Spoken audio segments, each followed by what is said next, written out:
You can't replace two All-Stars. There's no team in NBA history been able to to win a championship with two of the All-Stars not playing. And I tried as much as I could, and everyone else down from myself tried as hard as we could. But we were going against a team that had more health, and was clicking on all cylinders at the right time. LeBron making light of the fact that injuries to Kevin Love and Kyrie Irving were a major factor why the Cavaliers came up short against the Warriors in the NBA Finals. The Cavs are the favorites to return to the finals this season. Skip, what do you make of LeBron's comments? Stephen A. Smith, I don't want to be too hard on LeBron because it's very, very early. Camps are just now opening. And LeBron and his team are going to be very, very good again this year, quite obviously. But given all that, given how high I set my bar for the great LeBron James, even this early, I did not want to hear him look back at last year's finals and make excuses for what happened. I did not want to hear the great LeBron James deflect any blame onto the injuries to two all-star teammates for what happened in the NBA Finals last year. Because, Stephen A. Smith, I know they all tried hard. They were a little overmatched. Didn't have the depth that they needed to hang in, sustain. But I'm going to remind everybody that the Cleveland Cavaliers were up 2-1 with Game 4 in LeBron's house in Cleveland, Ohio. We were there that night for that game. You want to talk about closing the deal there? If you go up 3-1, I think they're going to close that deal. I thought that was a great opportunity for the great LeBron James to validate his greatness in his all-time greatest case against Michael Jordan. If you could carry that band of misfits to a title, even though Tristan Thompson had emerged as a flat-out force in the finals, underrated force, I thought, with Mozgov. If you could carry that team without Kyrie, without Kevin Love to a title, wow, the world would have said, that's it, LeBron, you did it. That's your greatest achievement. And what happened that night? 103 to 82 happened. Golden State, rout in LeBron's house. As LeBron went 7 for 22, only 5 of 10 from the free throw line, 1 of 4 from 3. His teammates gave him little to no help. We know what they all did. J.R. Smith was 0 for 8 from 3, and Dellavedova was 2 for 9. But even for the whole playoff run, for one playoff run, LeBron James, for any player who's ever taken more than 100 threes in a playoff run, shot 22.7%. That's for the last year's playoffs. That's the worst in playoff history, 22.7%. So you got to take a little bit of blame for that, Stephen A. You got to take a little bit of blame for Game 4. And I know you told me the next day he just ran out of gas. And I've been thinking about that. Even last night I thought about it. This is the greatest conditioned athlete in the NBA. I give you that. I believe that. Nobody takes better care of himself than LeBron. So he runs out of gas in Game 4 of the finals? Is that why we're going to have more time off between finals games this year, so LeBron has a little better chance to refill his tank for the next game? I don't know, but I expected more from King James that night, and we didn't get it. And that was basically the end of last year's finals. The season hasn't even started yet. It's the first day of media day. And already, I believe that you're being completely unfair to this man. Now, we work every day here on First Take. And we're going to give it to you straight. We're going to tell you what we believe. We ain't going to sugarcoat it. Try to be respectful. But at the same time, we're just going to be real because we got an audience that's watching, and that's what they expect from us, and they should. But in the interest of fairness, we also have to be completely honest. We can't just tell the stories that we want to tell. We got to sit there and tell the whole story. LeBron James was absolutely positively dominant over the first 3 games. Even the first game, that they lost. He had 44, 8, and 6. And then he went on from there with triple-doubles all over the place. Yes, he had a bad game in Game 4. Yeah, it looked like he ran out of gas. Because Kyrie Irving went down in Game 1. he had to carry the load in game 2 and 3, all right? And he seemed flat out positively exhausted.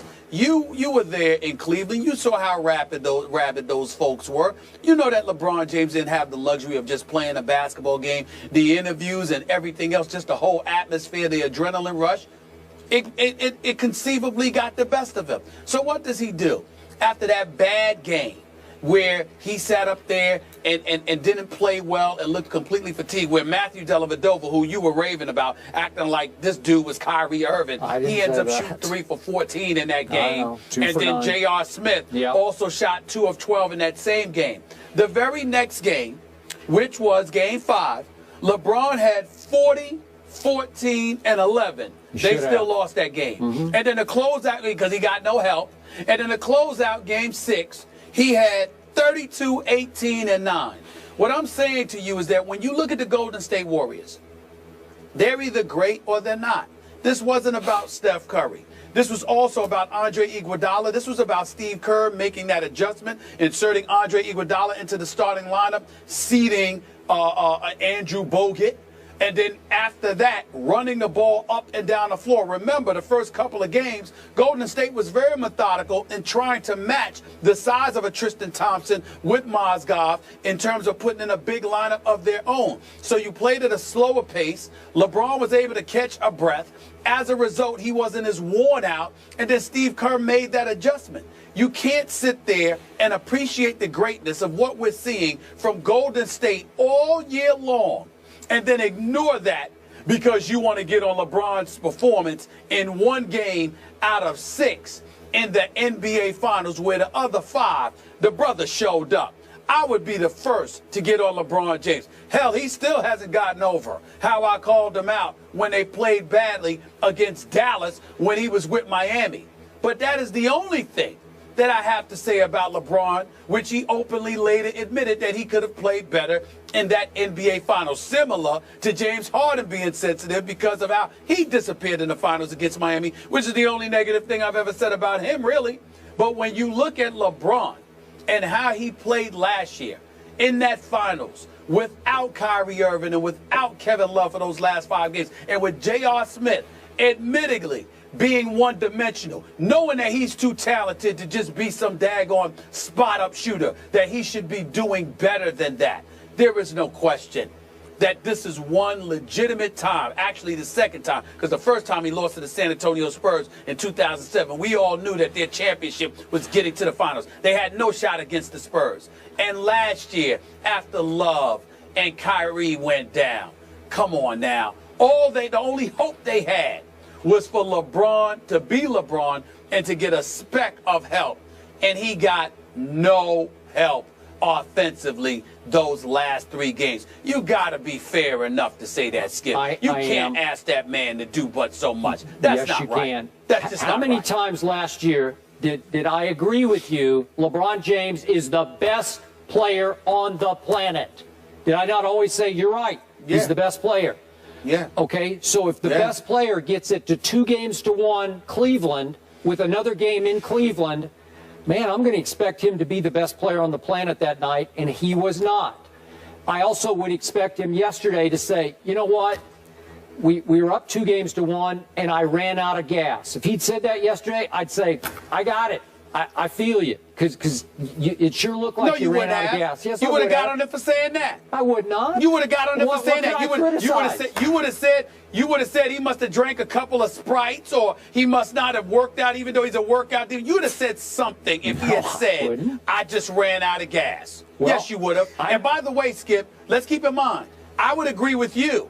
If LeBron spent the rest of the series, had he ran out of gas so much that he had nothing left for games 4, 5, and 6. But the fact is, it was just one game.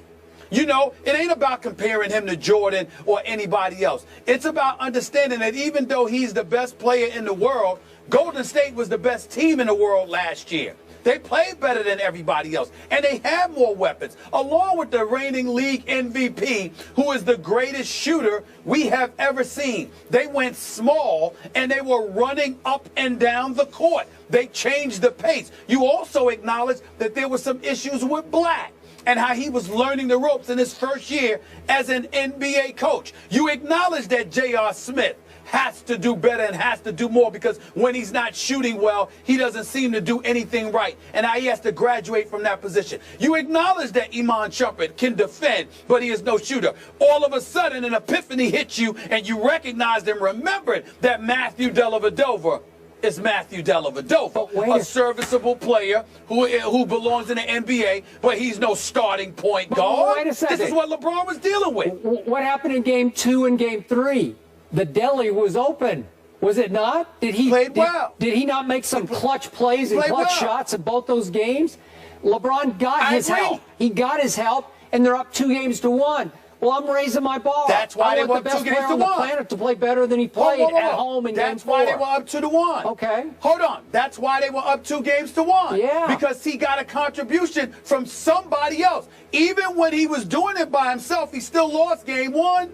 And then when Matthew Dellavedova subbed admirably for Kyrie Irving in Games 2 and 3, they won those games. So he didn't have any help. That's my point. But even he didn't have any help you for the last 3 admitted to me games. the next day, LeBron just came out flat. He just looked lifeless. He looked without energy. Really? This is a chance to just drop the hammer, and you come out flat.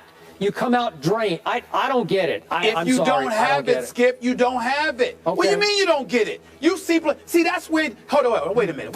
Forget all that. That's where you're disingenuous, because you've covered enough basketball to know that some days you don't have it. Now you can't not have it for a series. There's some games you better have it for. But if LeBron had played this, hold on. If LeBron had played this way in games 4, 5, and 6, you'd have a point. If there were a game 7, then you have a point.